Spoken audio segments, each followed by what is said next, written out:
Hey, what's up guys? It's me, Jollybox at your service. For today's video nga pala ay mag-i-install kami ng CCTV nitong si paring Renan. Medyo matagal-tagal na rin nung huling beses ako mag-voice over at gumawa ng ganitong short videos. Bago nga pala kami pumunta sa aming pag-i-install ng CCTV, may dinaanan muna kami dito sa may Botadero, Siniloan, Laguna. Hindi na nga pala ako bumaba ng tricycle para sumama kay paring Renan dahil mabilis lang daw naman siya. At maya-maya nga lang ay umangat na rin agad kami nito si paring Renan para makapunta na kami sa aming pupuntahan. At eto na nga, nakarating na kami sa location ng aming pagkakabitan ng CCTV. Dito nga lang din pala kami sa FAMI mag-i-install sa may crossing ng FAMI dito sa may Prutasan. At dito nga pala ay sinimulan agad namin gawin ang aming mga gagawin.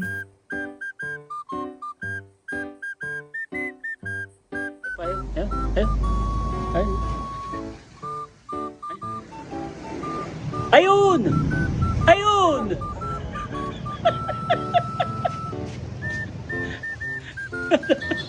Kakapagmadali siya ba?